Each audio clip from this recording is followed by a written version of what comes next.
Darius Slay, we hardly knew you were gone. We didn't even know you were gone. What a wild day in NFL free agency, topped off with a huge Sixers dominant performance from Joel Embiid, topped off by Darius Slay not leaving. Trending in the AM starts in 30 seconds.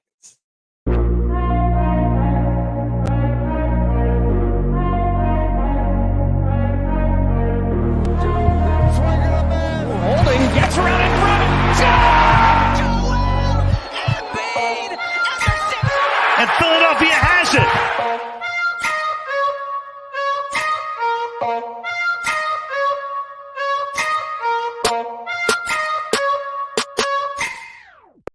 And a very good morning, everybody, and welcome to Trending in the AM right here on DSM Media. We're live, Facebook, Twitter, Twitch, YouTube. You know the drill. Like, share, retweet, follow on all social media platforms if you want to get interactive with the show.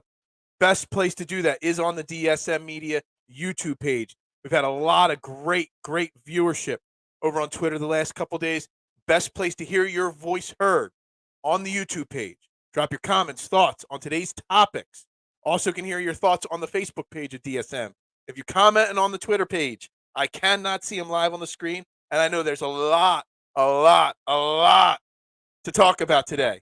So if you want to talk with me today, YouTube, Facebook, head over on there and let's get the conversation rolling as I'm trying to get everything shared out as best I can so that everybody can get in on this awesome conversation that we are going to have today, because there is a lot to talk about today.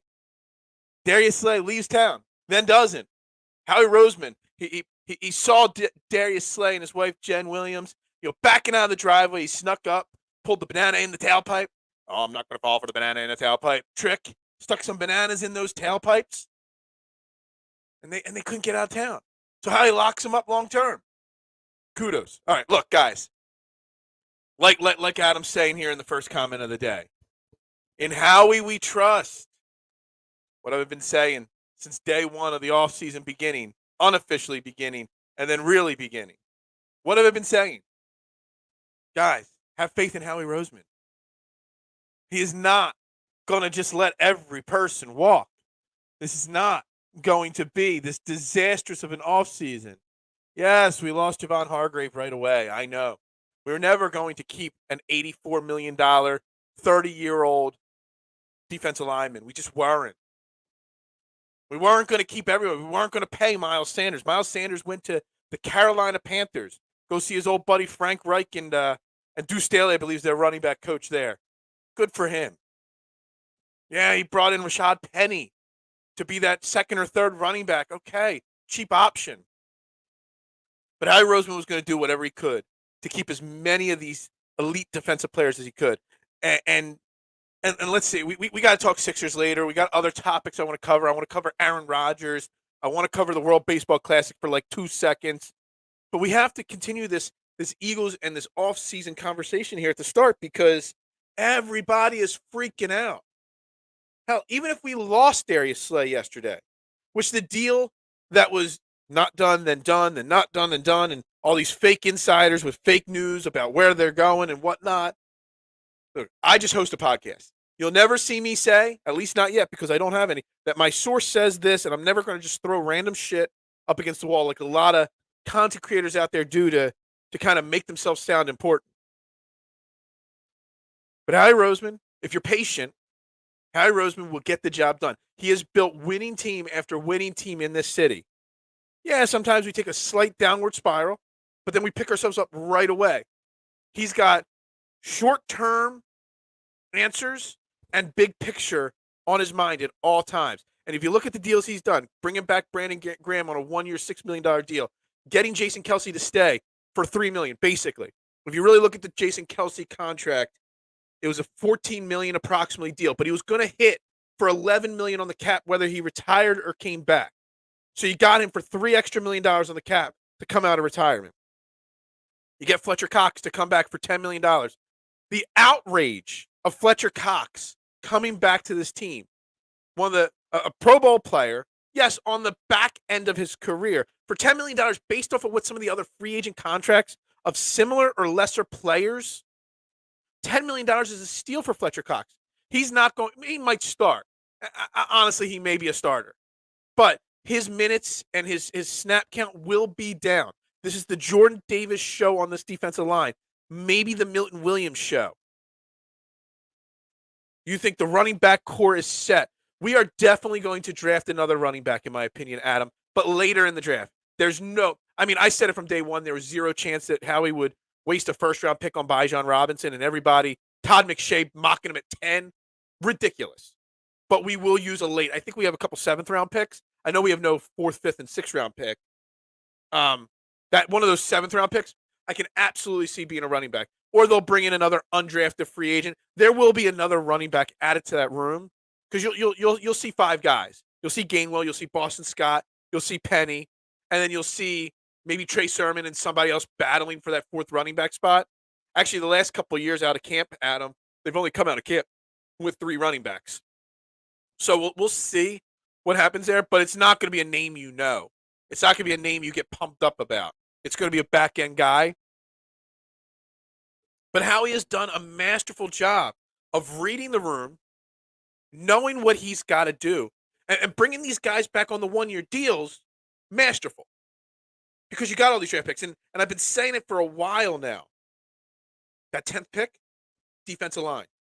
That 30th pick, more interior trench work.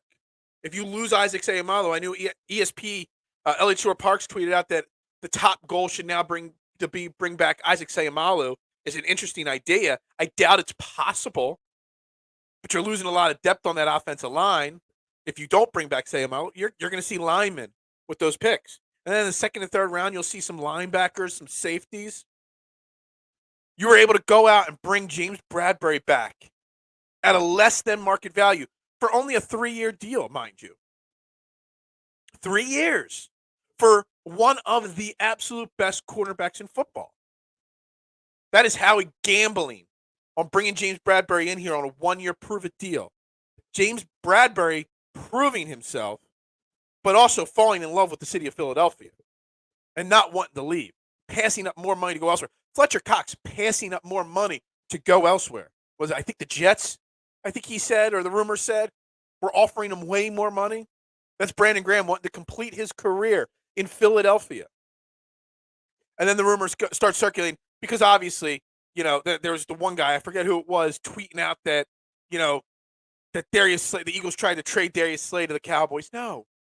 The Eagles gave Darius Slay's agent, Drew Rosenhaus, permission to seek a trade elsewhere. And he may have called the Cowboys to gauge interest. There's no way the Eagles were trading Darius Slay to the Cowboys. So again, just another person out there throwing random shit up against the wall to see if it sticks. I interviewed Rob Motti couple years ago. And he talked about in the interview about having integrity when you report your sources. And there's so many people out there that just make up this random stuff and have no integrity in what they're reporting on a daily basis. And yesterday was just a fine example of that. Like I forgot about that interview. And actually after the show, I'm going to message Rob about that. And just, how it popped back into my head about how important it is. Have integrity with whatever you tweet, with whatever you say on shows. But when you're reporting and people are paying attention to you because they think you have sources, have integrity in it. Don't just randomly throw.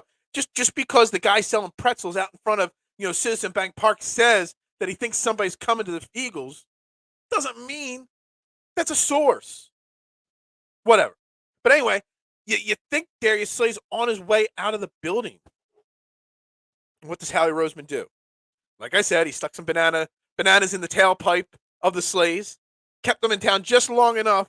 We don't know. As of the start of this show, we do not know what the deal looks like to keep Darius Slay in town. But from what the rumors are, and these are not my sources, just rumors that I'm reading, that there's no new years on the contract, just a restructure of the money. So what you're doing basically is you've basically kept the team together for 1 more year. You've kept Bradbury for 3 more years. And now you can use those draft picks to replenish the youth on this team, hopefully with some really strong talent. in the interior line on defense. Maybe they find another really good linebacker or safety. Look, the big egg and the big thing looming. Chauncey Gardner-Johnson. You've already lost Marcus Epps. Chauncey Gardner-Johnson, what is going to happen with him? Is Howie going to find more magic and be able to find a way to convince Chauncey to stay here? Less than market value like James Bradbury. I mean, eventually Howie's going to run out of money. But there's still so many ways to create more money. Now, yes, some of these ways, like picking up these bonuses. I saw the A.J. Brown and somebody else's contract. They pick up the bonuses. It cuts the cap hit this year, but that's hurting the cap down the line. Let's not forget about the fact that Howie, his magic with the cap is kicking it down the line. That's why every year we're one of the top teams in dead money. And with Jalen Hurts' big contract looming, which he is going to get it.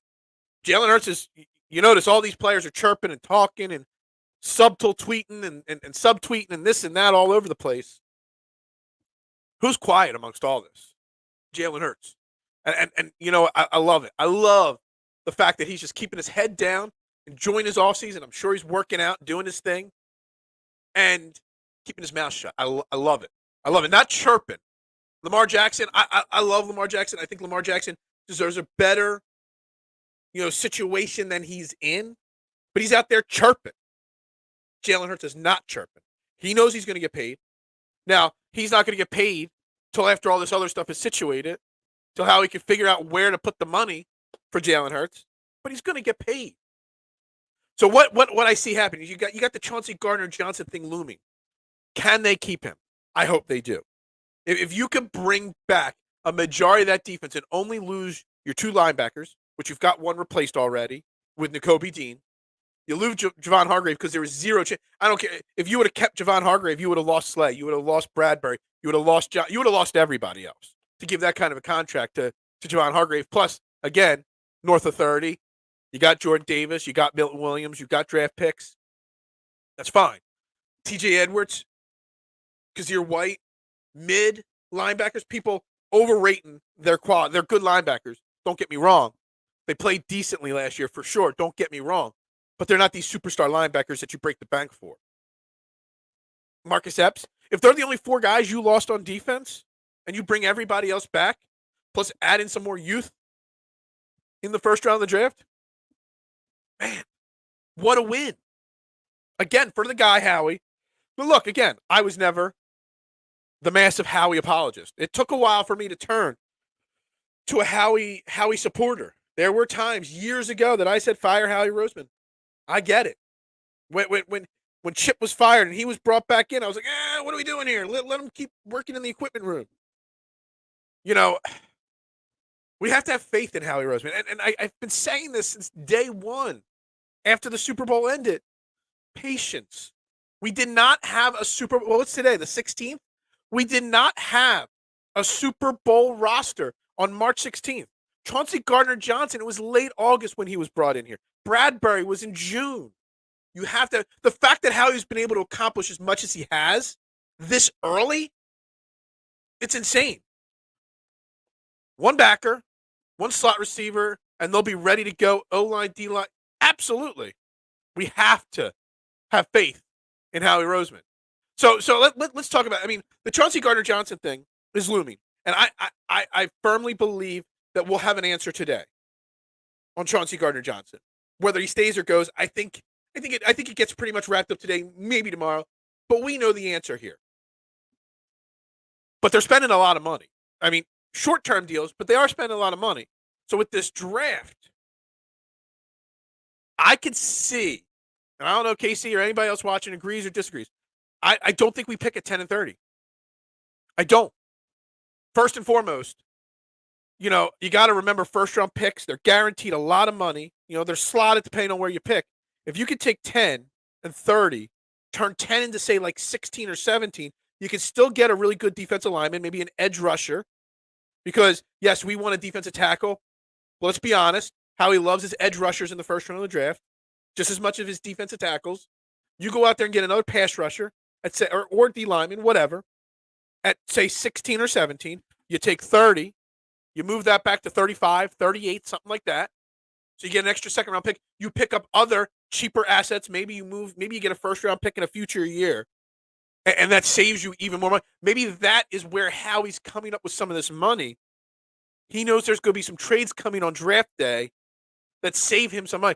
2 first-round picks at 10 and 30 cost a lot more money than, say, the 16th and the 38th pick. A lot more money. So I think that is what happens. Yeah, and I think you hit it now. I was going to get to this in a moment. If somebody slides, maybe they stay. Casey, I'm not a big college football guy. I don't really start breaking down these prospects on the side till we get to April, till we get to 2-3 weeks before the draft. But that Jalen Carter kid from Georgia, the video I saw of him at the workouts on the bags yesterday, it's just one video. It's literally 30 seconds. But, man, everybody was talking about him slide to 10. Man, he might slide to 15 or 16 if the Eagles want to trade back. I don't know if I would take a chance on a guy that's that distracted off the field and that poorly prepared for a workout, a private workout, mind you. One, I think it was his own workout. It wasn't like the combine.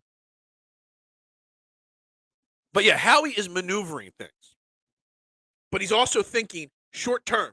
We were literally one holding penalty away from a chance at winning the Super Bowl. Run it back as much as you can in a short picture. Because like I said, if you think about it, a lot of these guys are coming back on restructured deals or one-year deals because they want that core back. And then continue to refresh the youth on this team so that in 2024, 2025, we have an easier way of moving on. If we could draft another guy on that defensive line, and when you lose Fletcher Cox to retirement next year, it's all right. Then you got 3 guys instead of 2. When Brandon Graham retires after another year, you got another edge rusher that's young to put there with Sweat and Reddick at the end of Reddick's contract. There's so much that he's doing to maneuver this team so that you got a mixture of these vets, but also the future. You can continue to go all in. Now that Aaron Rodgers is away from the Packers, and we're going to talk Aaron Rodgers for like 5 minutes today. Jalen Hurts and the Eagles are the best team still. Jalen Hurts is still the absolute, without a shadow of a doubt, best quarterback in the NFC. And the Eagles are the best team in the NFC. Yes, the 49ers, they're right nipping at their heels. But outside of that, the rest of the NFC is dog trash. They are. Cowboys have done nothing much. They traded for Gilmore, and that was it.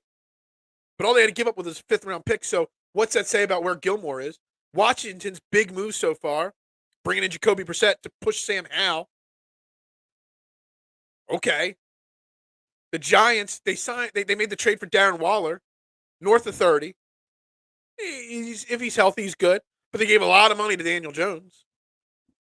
Franchise tagged. Ezekiel Elliott cut from the Cowboys. I mean, who are you really scared of? So Howie is continuing the push to go all in right now. But he's doing it very carefully so that the future big picture of this team. Because let's be honest, if we win a Super Bowl next year, great, fantastic. But the real goal of this offseason is building around. You're going to give Jalen Hurts a 6-year, 7-year, $350 million. You're going to give him a massive contract. And you want to be able to build around Jalen Hurts for that contract with young players, because when that kicks in 2024, there's going to be a huge cap hit for your quarterback every year. So you got to go all in now to capitalize on the fact that this is a Super Bowl caliber team now. But also think about the future, because you're not going to be able to give out these big contracts to free agents when Jalen Hurts is making $50 million a year. When he's counting against your salary cap for 25%. Now, Howie Roseman will find ways to finagle it and do this and that. It's what he does. But I would love somebody, Kyle, you're a statistician. If you go and you look, the dead cap, I'm telling you, we have found ways to put competitive teams on the field almost every single year. And I guarantee that the Eagles would be ranked in the top 5 almost every single year in the last 5 years in dead cap money because of the way Howie does it. And he still, even with those dead cap hits, still finds a way to put a competitive team on the field every single year. And I still think the 2020 season could have been a competitive year if it wasn't for the Jalen Hurts, Carson Wentz debacle I mean, Carson Wentz just fell. I mean, is there anybody? I mean, did you see the reports? The teams called Chad Henne to get him out of retirement to be a backup quarterback. But yet Carson Wentz is still sitting there. Jacoby Brissett. All these quarterbacks. Sam Darnold. Matt Castle, that kid, or whatever. Not Matt Castle. Matt Corral. The names of quarterbacks moving around. Yeah, Carson's still sitting up on his farm in Dakota somewhere, probably hunting. I don't know. But that's just the thing with Howie. Big picture. All in now, but big picture. Both are super important. And that is what makes him such a great executive. He's building this team. Big picture. Not just right now. There's a difference between like him and the Sixers. I mean, the Sixers are all in right now. But they got no tradable assets, really. They have no future draft picks for the next 600 years. They're all in right now. And if it doesn't work, dude, we're in trouble. But the Eagles, they're all in right now. And have the ability to still be refreshing down the line. I really firmly believe that this draft is going to be one of Howie Roseman's most critical drafts in the decision-making process of where they move, trade back, trade up, build picks for the future. Whether they trade future picks to get more picks this year, they need young players. You're all in. You're giving Slay, Bradbury, hopefully Chauncey Gardner-Johnson, a lot of money. You need to be able to find ways to replenish the farm system, so to speak. And you do that by having smart draft picks, by getting the right guys, by building the core foundation of this team, which is what Howie has done year in and year out, the line, front, offense, and defense. And that's what he's going to do. Chauncey Gardner-Johnson does not stay. That is going to be an issue. It has to be replaced. And if Chauncey Gardner-Johnson is a no-go, that is where you go and you hope, you use that if they're not going to, trade back, you hope to find a safety with that pick. I'm just refreshing Twitter right now to see if anything's changed. Nothing's changed. Chauncey Gardner-Johnson is still not an Eagle. Oh, well. It is what it is. But let's be honest. Even if Chauncey Gardner-Johnson goes, even if they don't draft his replacement with the 10th pick, you got post-June 1st cuts. There's always one or two big names that's cut. I think that's what Bradbury was. What's up, Joe? How you doing this morning? We're pumped about the Eagles this morning. We're pumped. We're trying to convince people that Howie Roseman, he's okay in my book. Post-June 1st trade cut. I think Bradbury was a post-June 1st cut last year. That's how we got him. Then you got the trade market all offseason. Teams always trying to move. How do you think we got Chauncey Gardner-Johnson? Was he on any Eagles fan radar last year? No.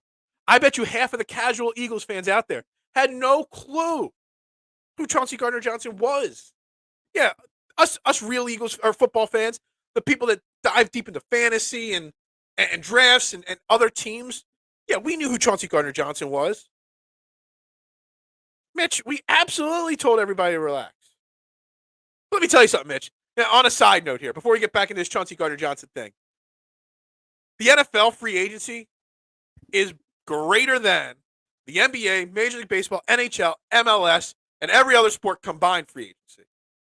And the fact that the players, it does get exhausting. I won't lie. The exhaustion of being on Twitter yesterday and seeing every subtweet of eyes like looking from every player is insane. It's insane. Like it's fun. It's entertaining. It's made the NFL free agency and offseason entertaining beyond belief. The fact that everybody tampers with everybody, it's great. I love it. It does get exhausting, though. It really does. And you really got to try to distance yourself. Yeah, Eagles have $46 million most in dead cap this season, 17 more than the next. But I bet every single year it's like this, and they still find a way to field a competitive team. And that's the point I'm trying to get at here is the cap, the dead cap number to be able to field a competitive team. with those dead cap numbers. It's insane. Yeah, I mean, it does get exhausting when somebody like Chauncey Gardner-Johnson and Darius Slay and all these other guys constantly putting out tweet after tweet after tweet. You had the one dude from Baltimore, Humphreys, I think his name is, tweeting things about a big deal is coming, hitting at Slay, and everyone's like, Slay's gone. Some people saying with the blue check mark that he's going to Baltimore because of one tweet that a player on another team says. Guys, sources. Use your sources, in a good way. Jalen Carter had an awful day yesterday.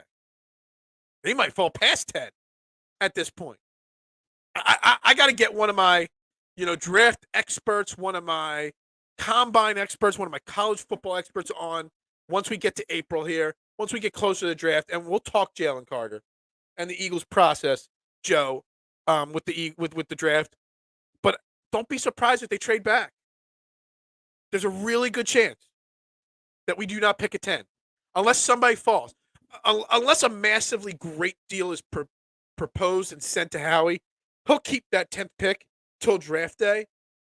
But then on the night of the draft, you'll see him, this guy's not falling, this guy's not falling. All right, we'll trade back. I want to address another thing with this Chauncey Gardner-Johnson situation. And I know this is what's going to be, if today news breaks that Chauncey Gardner-Johnson is going to X City. I know he's sharing a lot of Cincinnati shit right now. And Cincinnati lost Jesse Bates, so they're in the market for a safety as well.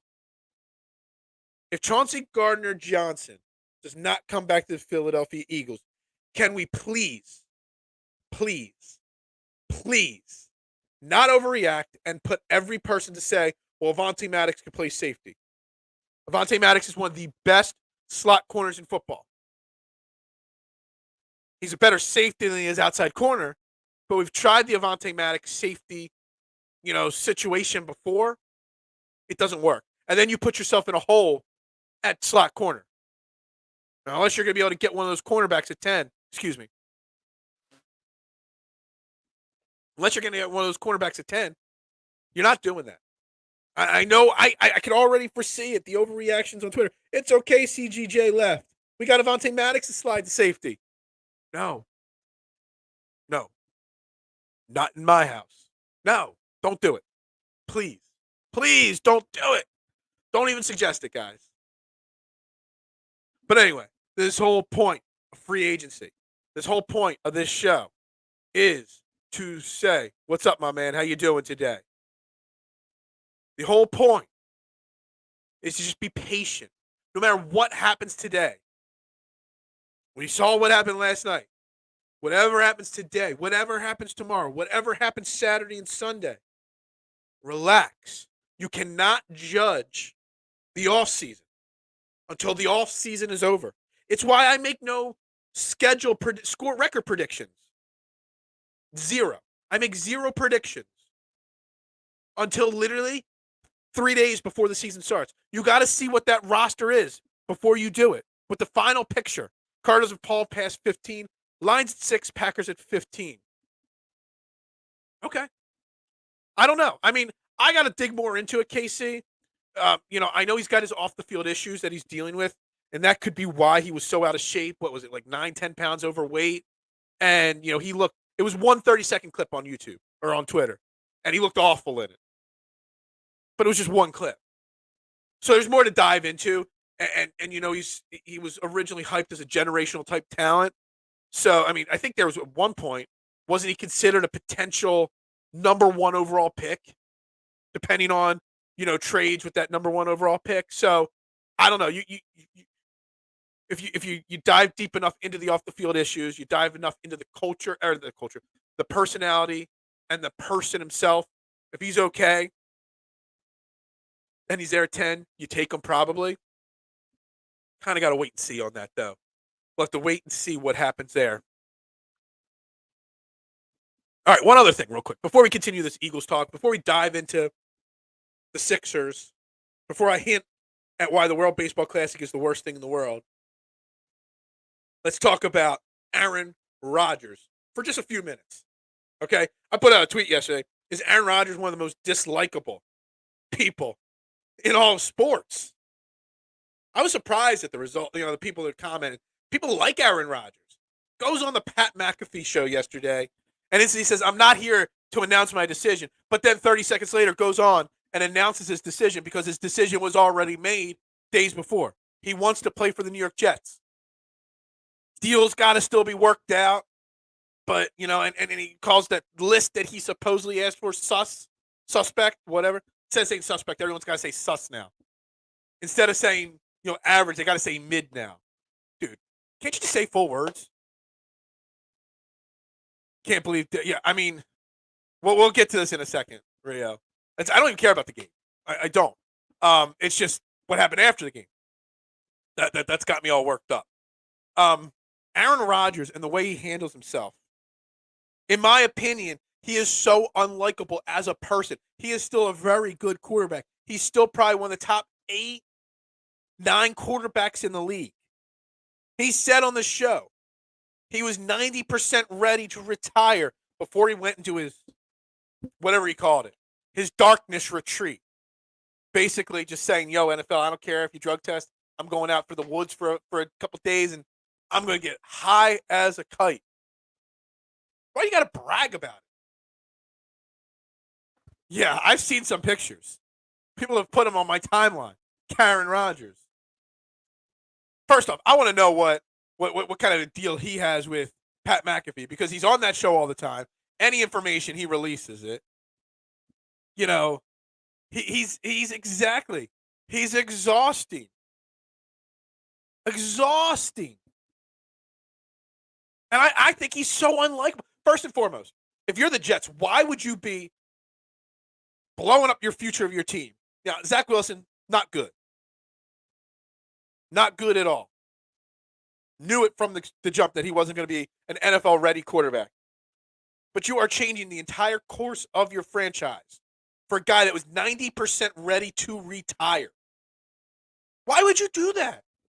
Here, so this is the thread. I put out a tweet. Where does Aaron Rodgers rank amongst the most dislikable list of athletes of all time? It's got to be top 3 or 4. First and foremost, okay, so we got some names here. Alex Rodriguez from Jason. Yeah, A-Rod, he's unlikable for sure. Then a lot of people saying he's not. Saying Brett Favre, obviously more unlikable. That Green Bay loves him. This guy, we want all the smoke. It's a podcast. He like him. He's some kind of California hippie doing his own thing, smoking weed, chilling in the dark, and then goes crushes it on Sunday. No, he doesn't got to brag about being a hippie and smoking weed and chilling in the dark. Go do it if you want to. Don't brag about it. So you're rubbing in the face that you can get away with it. Nobody else can. B1231. Why are the Jets even going all in? Another guy, Solo. Not Solo Sikoa. Solo 2453. I don't dislike him at all. I can't believe my man Len Hochberg is Patrick Reed an option as the most unlikable person. None of the people watching the show, maybe Kyle, you know who Patrick Reed is. Most people watching the show don't know who Patrick Reed is. Google search him, pro golfer on the Live Tour. He is a very, very unlikable athlete. Very, very, very unlikable athlete. Brett Favre obviously is on this list a lot. Jason shared a list with me, but it was when I clicked on it was 2011. Tiger on there. Tiger is not as unlikable as he used to be. So that's why that list is so old. Mark checking in saying Robbie Alomar because he gave him the double bird at finger. The double bird. He used to hate Kobe and MJ, but now respects them. My man Tony in Paradise, the Temple Owls guy, gave his top 5 most unlikable players in sports. Going backwards. Number 5, David Justice. I don't even know. I guess. 4, Aaron Rodgers. 3, Draymond Green. I agree with that. 2, Brett Favre. Thinking 2 and 4 on his list are former Packers quarterbacks. And, of course, Ben Simmons is the most unlikable. And then John Parker sharing the Aaron Rodgers. A couple others saying yes. This one is a great one. Philly B. JB99. Definitely in my top 5. Great quarterback, but a guy that's absolute self-centered jerk. Offers nothing to society beyond throwing a football. I couldn't have said it better right there. Yes, Ben Simmons is probably the most unlikable. Yeah, Kyle, I'm glad at least you know who Patrick Reed is. I actually liked Patrick Reed for a little bit. I thought we side story, we had similar backgrounds on certain things. But you know what? He is so unlikable. Aaron Rodgers is clearly out of touch with the fan. Absolutely. And Casey, we'll get to your other comment about Edwin Diaz in a minute. But yeah, he is so out of phase. Vontez Perfect. And Ben Simmons has got to be the most unlikable athlete in Philadelphia history, for sure. Zero doubt about that. And Perfect is, he's just, I don't even think the NFL players like him. I mean, nobody likes him. He's just an asshole. Can I say that? I can say whatever I want, whatever. But what's funny is that Aaron Rodgers, and I think this pretty much sums it up. He's out of touch. And what I don't get is the Jets and their decision. I mean, everything that's going on in NFL free agency, every year it gets more and more exciting. Whether your team's active or not, whether your team's on the downward spiral or the upward spiral. So much happens. Because the fact that you could just tamper whenever you want, anywhere. It's great. It's entertainment. But yet the Jets, their big thing is centered around trading for Aaron Rodgers. And you know what? Take Aaron Rodgers, the a-hole, out of the equation.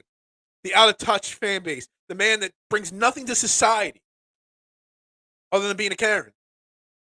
Take all that out of the equation. And I always talk about in sports going all in at the right moment. Even if you want to say that going all in for Aaron Rodgers is okay. You still got the Dolphins, who are going to be a better team. The Bills are one of the best teams in football. Oh, Patriots suck. So you still got two really good teams just in your division. You're telling me that the Jets next year with Aaron Rodgers and old Randall Cobb and Andrew Lazard, or whatever Lazard's first name is, are going to be better than the Bills? No. They might not be better than the Dolphins next year. So don't tell me that this is the right move for the Jets. If you're a Jets fan, if anybody out there watching wants to tag a Jets fan in this show, I would love to know what a Jets fan thinks of this.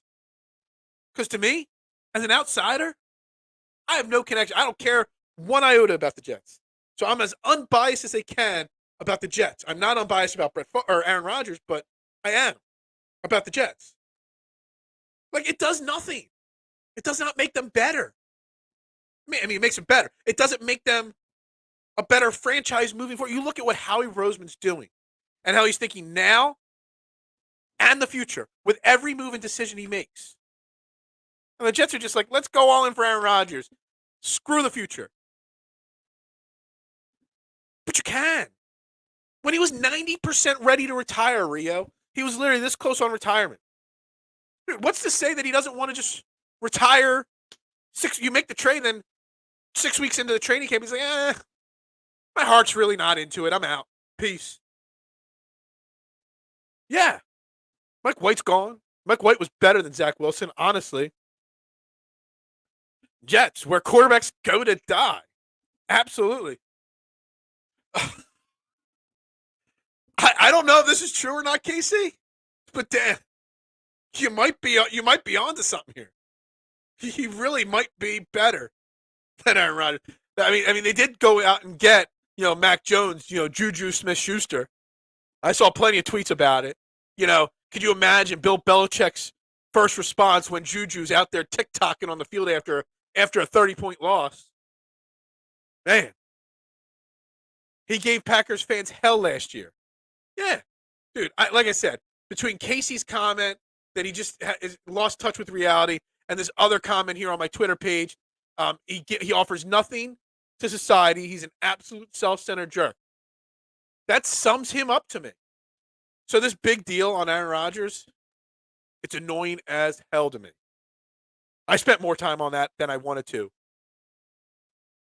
But I could not believe how many people, when I posted that he's so dislikable on my Twitter page, disagreed with me so strongly that he was so likable and everybody likes him. I mean, Packers fans got to be absolutely going insane. Look, nothing against Jordan Love. I don't think that any Packers or NFL fan can say that they're 100% sold that Jordan Love is going to get remotely close. You went from Brett Favre right to Aaron Rodgers. Now you're going Aaron Rodgers to Jordan Love. I don't think there's anyone even remotely confident in what Jordan Love could do. He might be good. You saw little glimpses here and there in preseason and spot action. But there's not enough to say that the Packers are going to not skip a beat. And it's a shame because Aaron Rodgers staying on the Packers, you tweak that offense a little bit. You tweak that roster a little bit. They're still one of the favorites to win the NFC North. But him on the Jets, not. You put Jordan Love on the Packers, they're not the favorite. Look, that's going to be a battle now in the NFC North. That's going to be the new NFC South where everybody's like 8-8, 8-9. The Lions are going to be a good team. They went and got David Montgomery. They're on the ascension. The Vikings are still a good team. Kirk Cousins, Justin Jefferson, any team with Justin Jefferson, good team. The Bears, Justin Fields one more year. I know Bears fans are hoping for a Jalen Hurts type jump with Justin Fields. Well, I don't know about that. But they added DJ Moore. They got first-round picks galore. There's a strong possibility. Aaron Rodgers being out of the Packers gives this a distinct possibility of happening, Kyle, for sure. I'll text my man Jason Sullivan later today. I'll ask him, Kyle. I'll ask him what he thinks of this one because it's a possibility. All right, I want to get back up to this because I want to talk Sixers for the end of the show, but I want to make sure we spend a few minutes on this, this World Baseball Classic situation. Can't believe the Dominican Republic lost, bro. Dominican roster is disgusting. I don't even know who's on their roster, honestly. I could care less. But this, where is it? Where's the other comment? I lost my comment here. Edwin Diaz gets hurt celebrating yesterday. If you have not seen the video of the Puerto Rico celebrating, I think it was Puerto Rico. I don't even know if it was Puerto Rico. Is Diaz Puerto Rican? I think he is. If you don't see that, hold on, we got another football question. Jets with Rodgers, worse or better than the Bucks with Brady the first year? The Jets with Rodgers are worse than the Bucks were with Brady last year. They're not going to be as good as the Bucks were last year. The roster still stinks on the Jets. But anyway, back to the Edwin Diaz thing. Edwin Diaz hurt. Possibly torn ACL, they're saying. Celebrating the win in the World Baseball Classic last night. What have I been saying on this show since the start of spring training? I do not want my Philadelphia Phillies playing in the World Baseball Classic. The World Baseball Classic had all this hype to become this big thing, 20 years ago when it was first formed. A way to bring a new fan base to baseball. Grow the game worldwide. Quite frankly, I could care less. If I'm the Phillies, I'm making sure I'm putting it in every player's contract going forward. Do not play in the World Baseball Classic. It's meaningless to me. I want a World Series title, not a USA World Baseball Classic championship or gold medal. What do they give out? Trophies, medals? I don't even know. I do not want my pro athletes playing in these tournaments. I don't. I want zero risk. This is why we hate the All-Star games. This is why we wanted Joel Embiid not to play an All-Star game Sunday. We don't want to risk it. Now the Mets, they invested a massive amount of money. Yes, see, Rio, you're reading my mind. I'm saying it as you're commenting it. He just got paid too. I don't know, Rio. I would need my statistician to check. Is he the highest paid closer in baseball now? I mean, he might be. He's one of the best closers in baseball for sure. Maybe the best closer in baseball. And the Mets just paid him a bucket of money. And now he might be out for the year. We've already seen Ranger Suarez get pulled. I think Garrett Stubbs got hurt in his game for Israel recently. I don't want it. People complaining that, JT was not played last night. Wasn't started. Good. I don't want JT Realmuto playing. I don't want anybody playing. You just lost a pitcher you paid $100 million effing dollars. Yeah. Yeah. I don't like it. Don't like it at all. And I ain't going to lie. The Mets, they might be screwed. They might be. I mean, it's just Mets doing Mets things, I guess. Bad luck for the Mets again. It'll be an excuse for them. I don't care. Whatever. But, yeah. Dominican roster. Pena, Machado, Cruz, Soto, Devers, Guerrero Jr. Yeah, great. They lost. Hopefully their guys stayed healthy for their teams. But the Mets and Puerto Rico, not. Yeah. Thinking I want Lindor off now. Yeah. I want everybody off now. If I'm the Phillies, all my pitchers, come home right now. JT, you ain't catching another game for Team USA. Forget that. Kyle Schwarber, No. No. I just don't get it. If you want to put your minor leaguers, fine. College kids, fine. I don't want my players playing in exhibition games ever before a season starts. I just don't. I said it before. Now the Diaz situation, it wasn't like he threw his arm out trying to strike somebody out on a 110-mile-an-hour fastball to win a game. But he did hurt his ACL celebrating. So it was kind of a freak thing. But I'm not risking it. I don't want it. So, World Baseball Classic, go away. Please, go away. It's why when you see all the NBA players playing in these pickup tournaments in the offseason and street ball in gyms in the offseason, it's fun. I love seeing it. But I don't want it to happen because I don't want these guys getting hurt. Every contending team is one injury away from disaster happening, which is a perfect transition to the Philadelphia 76ers. Last night, the Philadelphia 76ers beat the Cavaliers 118-109.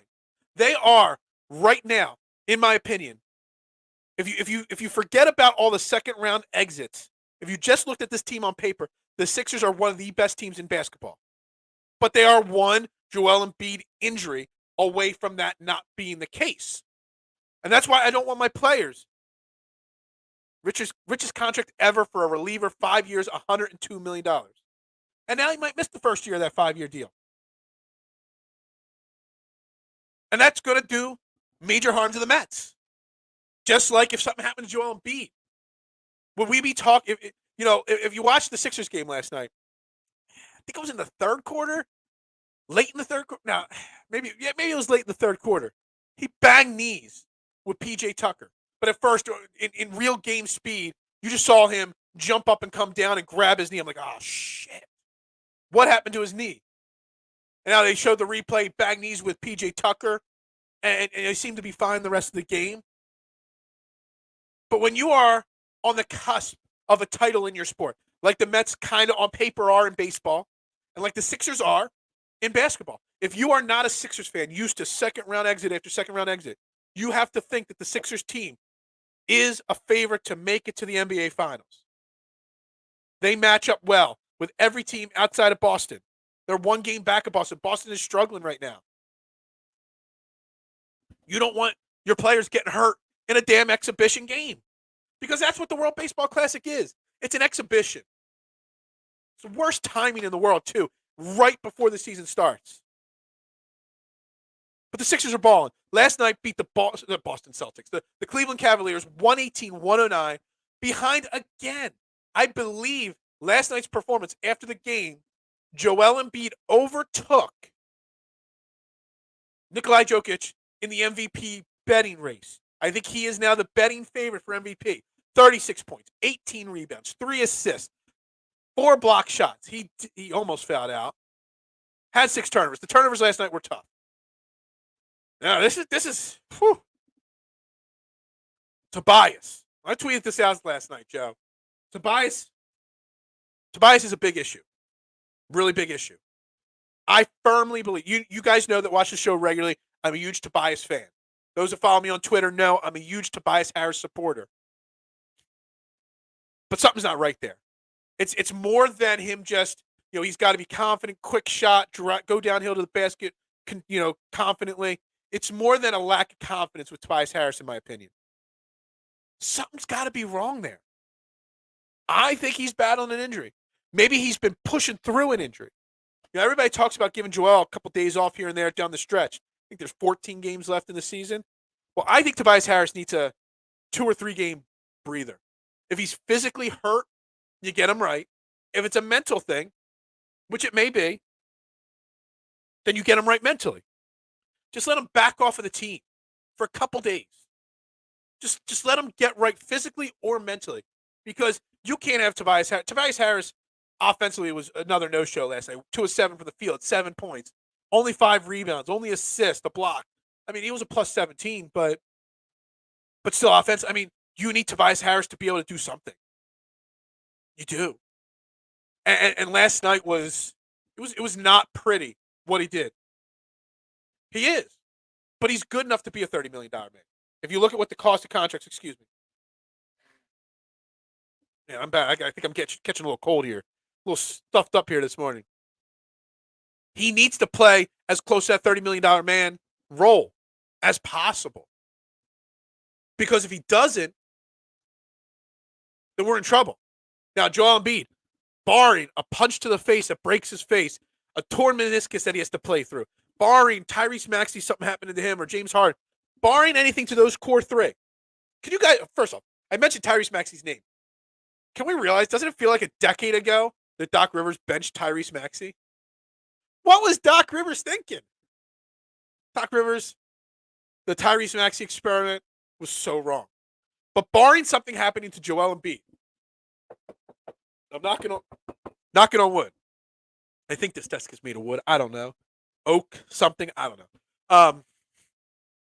This team is going to go far. But the Tobias Harris situation, I don't know if you guys agree. Even if it's just a mental thing. 2, 3 games, just give him a little breather.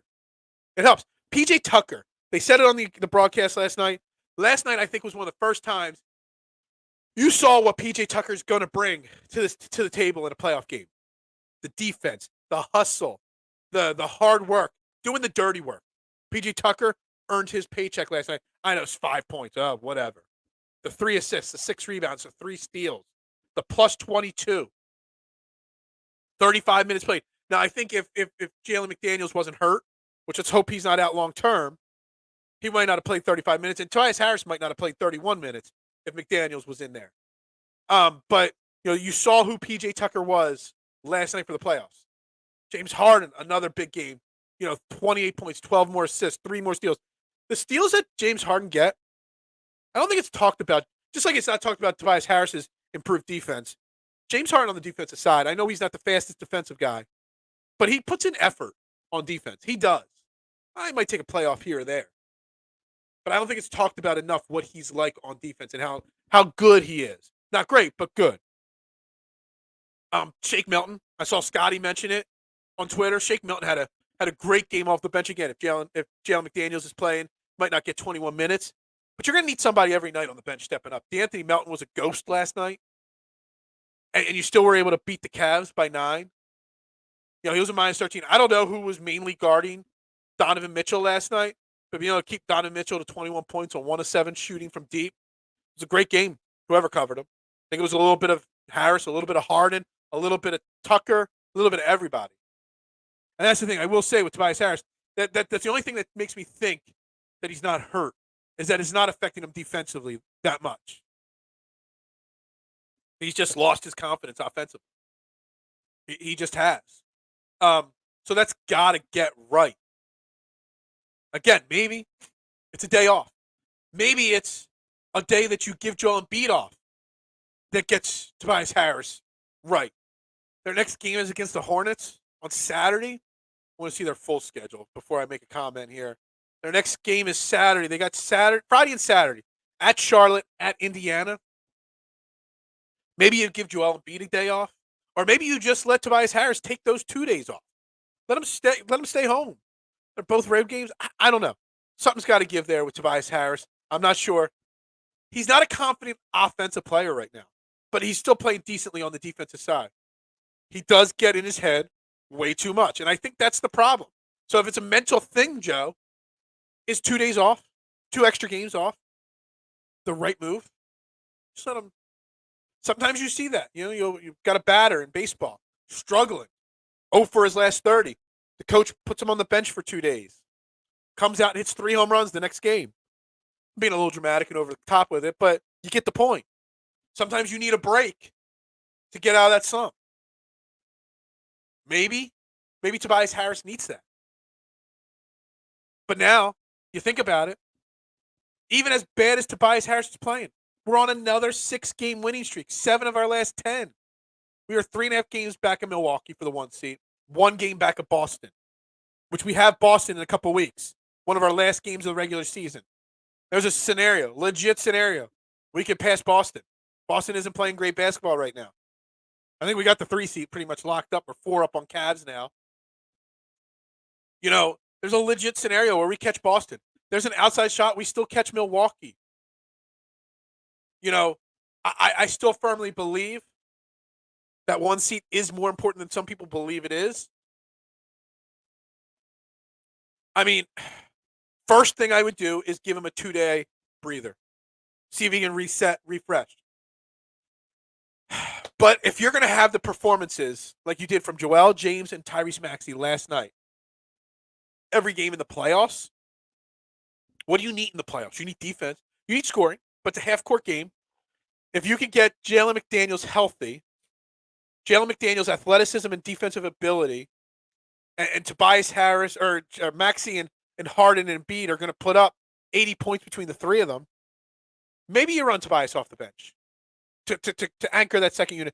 But you look at it last night, Shake Milton was a good game last night off the bench, but Shake ain't giving you double figures off the bench every night.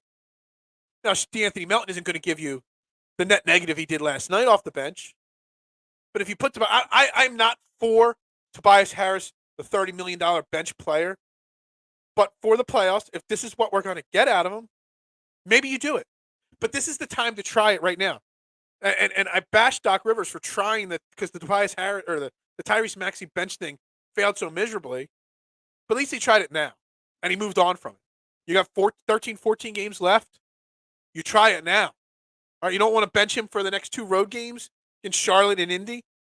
All right, well, instead of sitting him, put him on the bench. Let's give it a try. See what happens. The worst case scenario, he struggles and moves back to the starting lineup like Tyrese Maxey did, like a ball of fire. That's the worst thing that can happen. He ain't giving you anything, so why not? It's not something I think will work, but it's something I'm willing to try. Because why not? Why not? I mean, last night's game, it was a back and forth game, and I think the Cavaliers are a much better team than a lot of people do in the NBA. I think the Cavaliers are on the cusp of building something special there. They are going to be a damn good team. They need something else. They're missing something, but the Donovan Mitchell, Darius Garland backcourt, and last night they were missing Jared Allen, who was out last night. Side note, I love that Raul Neto is still putting up buckets and shots in the NBA. Go back a few years, and my hashtag, Raul is greater than Burks. Trey Burks. Everybody remember they wanted Trey Burks to get the playing time over Raul Neto? I don't even know if Trey Burks is playing in the NBA anymore. I don't. But I was always a Raul Neto over Burks guy. See him still playing on a playoff team just makes me smile. It does. Getting minutes on a playoff team. Just another pat on the back right there. But the Cavaliers are a damn good team. And it was back and forth. They were down after one. They made a comeback, or they were up after one, down. Back and forth game. And to be able to come back and just straight dominate and put it away in the end. And, and put the game in the hands of your MVPs, because they do have to. James Harden is not getting anywhere near enough credit for the MVP caliber season he's having. And I hope James Harden getting some MVP votes won't take away any from Joel Embiid's first place votes. But in my mind, James Harden is a top 5 MVP player this year. He is. It's Joel. It's Jokic. It's Luka, then Tatum, probably. I don't know how Tatum's doing during this bad stretch for the Celtics. It's Tatum. It's James Harden. Got to give James Harden the credit he deserves. But this team, the Cavaliers, are good, and you were able to put the ball in your 3 stars' hands. And they were able to take control in that fourth quarter, separate, and put a game away against, like I said, a damn good team in the Cavaliers. So the Cavaliers are going to make noise in the playoffs. Like, I'm looking at let me pull the stand. I had the standings up, and I changed them. Cavaliers are in the 4th seat. They're 2.5 up on the Knicks. I don't buy the Knicks as good as their ranking and record says. They're a good team. The Cavaliers are going to beat the Knicks. And then whoever they play in the second round, whether it's the Bucks, Celtics, or Sixers, they might not be able to beat those 3 teams in a 7-game series, but they're going to push it to 6 or 7 games because they're that good of a team. And when their shooters start knocking down shots, they're damn near impossible to stop. So the Cavaliers are a sneaky good team. And you were able to come out last night, make another statement, just proving again why the Sixers team is so damn good. They are, as Casey said a few minutes ago, they are balling. They're playing confident. And it's just a stamp, another thing outside of the Celtics. The Sixers have beaten every damn good team in basketball this year. And you know what? It's showing. The record, their standings, and you're starting to slightly see a turn in the national narrative. All of a sudden, yeah, and it was a road game. National TV road game. And I think that's why all of a sudden the national narrative is just turning a little bit. All of a sudden people are realizing the Sixers are pretty damn good. That's a bad record at home for the Sixers. Wasn't there one year, a few years back, that they were like nearly undefeated at home? Look, we're going to wrap it up right there for Trending the AM. We're going to take the rest of the day off. We're going to see what happens. Let's see. Hold on. Before we wrap it up, let me refresh Twitter real fast. Any news? Any news? Any news? Nothing. Nothing. Nothing. All right. Chauncey Gardner-Johnson's still not an Eagle. All right. We're going to wrap up Trending the AM right there here on DSM Media. Again, make sure you hit the like and the subscribe button on the DSM Media YouTube page. I greatly appreciate all the support. It's been a great show today. Great interactions with everybody. We'll be back tomorrow. More Eagles free agency, more free agency in general, more conversations about the Sixers. Top 20. Yeah. How about outright? Thank you, Adam, for tuning in. Everybody, have a great day. Back tomorrow. I am Phil Stifel for DSM Media. Y'all have a great day.